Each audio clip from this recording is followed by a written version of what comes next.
My name is Adyashri. I am from class 3A.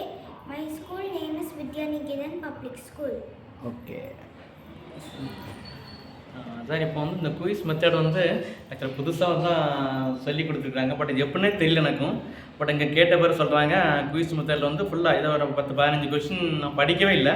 15 question கொடுத்துருக்காங்க. Answer வந்து already வந்து தெரியாது. லைட்டை வந்து புக்கை மட்டும் லைட்டை அப்படி இது பண்ணிட்டுங்க பார்க்குறாங்க. அவங்களே ஆன்சர் பார்த்து கரெக்ட் பண்ணிடுறாங்க. 10-15 கொஸ்டின் கொடுத்துட்டு 14 கொஸ்டின் கரெக்ட் பண்ணி கொடுத்துருக்காங்க.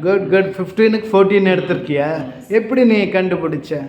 சார் நான் பார்த்தோன்னே என் பிரெயின் ஒரு ஆன்சர் சொல்லிச்சு.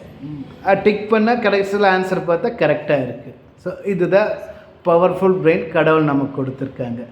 நீங்கள் சேர்த்தும் போது இதெல்லாம் நம்ம பொண்ணு பண்ணுவாங்கன்னு நினச்சிங்களா? இல்லை சார், அதெல்லாம் எதிர்பார்க்கல சார். ஆனால் வந்து செம பிரில்லியண்டாக இருக்குது அப்படி இப்போ தான் சார். இப்போ வந்து ஆக்சுவலாக ஸ்கூல்லேயே பாருங்கள், இப்போ வந்து லைட்டாக ஒரு 1/4 மணி நேரம் தான் சார் இருக்கும். ஸ்கூல் போயிட்டு வந்துட்டு முன்னெல்லாம் அரை மணி நேரம் 1 மணி நேரம் படிப்பில் ஒரு 1/4 மணி நேரம் தான் லைட்டாக வந்து ரீட் பண்ணிட்டு அவ்வளோ முடிஞ்சு போச்சு. என்ன படித்தாச்சு. திருப்பி கொஸ்டின் கேட்டாலும் பக்காவாக எல்லாமே சொல்லிடுறேன் அப்படிங்க. ஸோ சீக்கிரம் ஆன்சர் சொல்லிவிட்டு ப்ளே பண்ண ரன் பண்ணிடுறேன், ஓடிடுறேன். ஸோ இதுதான் லைஃப். உட்காந்து படிச்சுட்டே இருக்கக்கூடாதுன்னு தான் சயின்டிஸ்ட் உனக்கு ஹெல்ப் பண்ணியிருக்காங்க. டக்குன்னு முடிச்சுட்டு ஜாலியாக விளையாட போயிடணும், மார்க்கு எடுக்கணும். ஓகே, டெய்லி இதே மாதிரி ப்ராக்டிஸ் பண்ணிடுறேன். இப்போ நல்ல இம்ப்ரூவ்மெண்ட்டு சார். இப்போ ரொம்பவே இம்ப்ரூவ்மெண்ட்டு. இப்போ வந்து பின்னாடி வந்து நாங்கள் ஃபாலோ பண்ண வேண்டிய தேவையில்லைங்க. நைட்டை ஒரு டைம் வந்து உட்காந்து அவங்களே எல்லாம் பண்ணிவிட்டு எல்லாம் முடிச்சிட்டோன்னு சொல்லிடுறதுங்க. திருப்பி அவங்களே வந்து சரி ஏன்னா இப்போ வாத்தியார் மாதிரி ஆயிடும். அவங்க வாத்தியார், நான் ஸ்டூடெண்ட் தான்.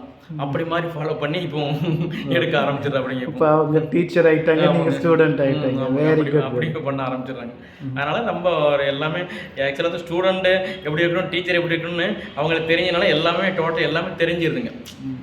கிளாஸில் நடத்து எல்லாமே தெரிஞ்சிடும். A to Z அவங்களுக்கு டவுட் இருந்தாலும் திருப்பி போய் கேட்டுறாங்க. முன்னாடிலாம் அந்த டவுட்டு தான் கேட்க மாட்டாங்க, அப்படியே விட்டுறது. இப்போ டவுட் இருந்தால் இந்த டவுட் வந்து ஸ்டூடெண்ட்டு நாங்கள் என்ன ஸ்டூடெண்ட் இப்படி கேட்டு அவங்க திருப்பி நம்மகிட்ட ஒரு கேள்வி கேட்டாங்களே அப்போ நம்மளுக்கும் தெரியல. அப்போ நாளைக்கு வந்து டீச்சர்கிட்ட போய் கேட்டுட்டு திருப்பி வந்து உங்கள் ஸ்டூடெண்ட் எல்லாம் உங்களுக்கு சொல்லிடுறாங்க அப்படின்னு சொல்கிறேன். அப்படிங்க அப்படி வந்து நல்ல வந்து இதாகிடுச்சிங்க, டேலண்ட்டு உருவாக்கி இருக்குது. உங்கள் ஏஜுக்கு புரியாதது கூட 3rd ஸ்டாண்டர்டில் அவளுக்கு புரியாது. நிஜமாக உண்மையாவே அது ரொம்ப அதை எதிர்பார்க்கவே இல்லை. இங்கே வந்ததுக்கப்புறம் வந்து ரொம்ப பிரில்லியண்டாக இருக்குது அப்படிங்க.